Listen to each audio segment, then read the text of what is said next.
बांडीपुरा हमारे ऑफिस में एक मीटिंग यहाँ हमने की है। इस मीटिंग में दो तीन टॉपिक्स हमने आज डिस्कशन में लाए हैं। पहला टॉपिक हमारा था कि ये जो सेवा पखवाड़ा इस समय चल रहा है 2 अक्टूबर तक वो चलेगा। 17 सितंबर प्रधानमंत्री नरेंद्र मोदी जी के जन्मदिन से लेकर और 2 अक्टूबर तक ये फोर्टनाइट सेवा का ये चलेगा। इसके बारे में पिछले दिनों हमने क्या क्या काम किए हैं और आगे जो दिन बचे हैं उनमें हमको क्या क्या काम करने हैं, इस पर हमने यहाँ चर्चा की। मैं आपको ये बताकर बड़ा हर्ष मुझे हो रहा है कि बांडीपुरा ने जितने भी कार्यक्रम थे, वो चाहे रक्तदान था, ब्लड डोनेशन था, वो चाहे फ़ोटो एग्जिबिशन था, वो चाहे फ्री मेडिकल कैंप्स लगाने थे, वो चाहे प्लांटेशन की ड्राइव थी, वो चाहे टीबी पेशेंट्स को अडॉप्ट करने की बात थी, इन सब कामों में बांडीपुरा ने बहुत अव्वल रहा है, बहुत आगे रहा है। ये सुनकर मुझे बड़ी प्रसन्नता हुई आज यहाँ अपने कार्यकर्ताओं के बीच में। जो इलेक्टोरल प्रोसेस शुरू हुई है, इलेक्शन कमीशन ऑफ इंडिया ने और यहाँ के इलेक्टोरल ऑफिसर ने जो इलेक्टोरल प्रोसेस शुरू की है, draft electoral rolls, draft voter list उन्हें दिए हैं। उन ड्राफ्ट वोटर लिस्टों पर BLO और हमारे कार्यकर्ता काम कर रहे हैं। हर पार्टी के BLA 2 होता है, BLA 1 होता है, वो काम कर रहे हैं।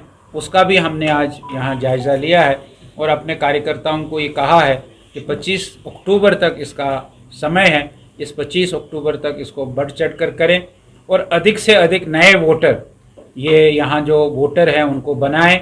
इस प्रकार की बात हमने की।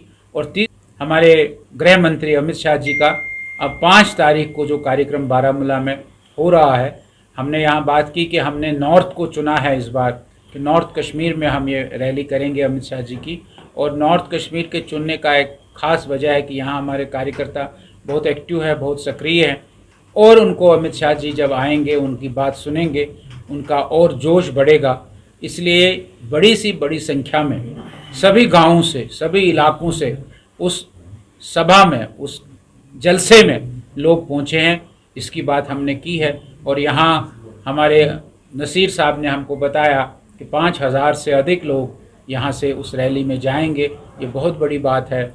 यहाँ से अपनी व्यवस्थाओं में भी लोग जाने के लिए तैयार है। इस प्रकार की बात यहाँ आई है, ये सबसे बड़ी बात है। और 5 तारीख को अमित शाह जी का जो कार्यक्रम है वो नॉर्थ कश्मीर में बारामूला में बढ़ चढ़ कर होगा। ऐसा है कि एक नियम है कि डिलिमिटेशन हो गई, यहाँ 90 सीटें कारो हुई है।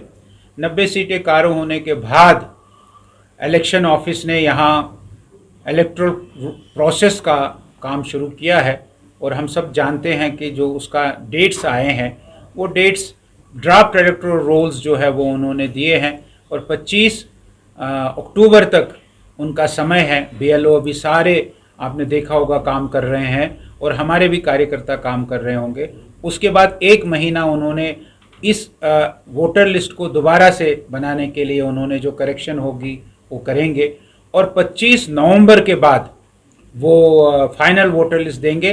25 नवंबर के बाद जो फाइनल वोटर लिस्ट आएगा वो तकरीबन दिसंबर में आएगा।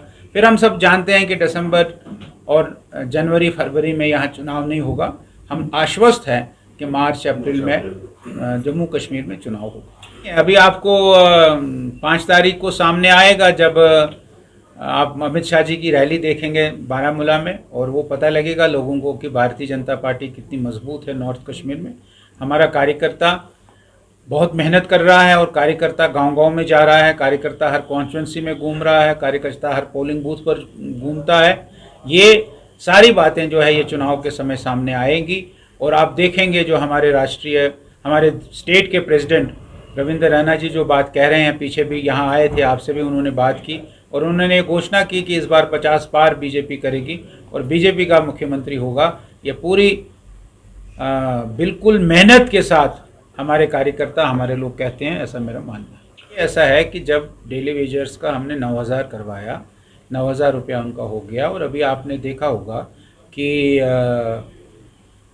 सरकार ने एक कमेटी बनाई है, उस कमेटी का रिपोर्ट भी आ गया है, मिनिमम वेजेस की बात आ गई है। उन मिनिमम वेजेस से आपने देखा होगा उसका जब आप अनुमान लगाएंगे तो अच्छी खासी रकम जो है एक डेली वेजर को मिलेगी। ये अब क्या है कि अनेक प्रकार के पुरानी सरकारों ने डेली वेजर्स लगाए थे। हमारी सरकार जो कोलिशन की सरकार है उस समय एक भी हमने डेली वेजर नहीं लगाया है, लेकिन पुरानी सरकारों ने इतनी बड़ी धांधलियां करके डेली वेजर्स लगाए थे और वो डेली वेजर पता नहीं लगता है। अस्पताल में है तो हॉस्पिटल डेवलपमेंट फंड HDF के डेली वेजर्स अब कितने हैं क्या है, लेकिन जो एक आंकड़ा सरकार के पास है जिनको 9,000 रुपये मिलते हैं, जिनको सरकार ने अभी 9,000 रुपये किए हैं, उनको सरकार मिनिमम वेजेस एक्ट में लाएगी और उसका ड्राफ्ट रिपोर्ट आया है। गवर्नर साहब अभी आएंगे, गवर्नर साहब उस रिपोर्ट को देखेंगे। हमारी एडमिनिस्ट्रेटिव कमेटी जम्मू कश्मीर की बैठकर डेली वेजर्स का जो मसला है वो बहुत जल्दी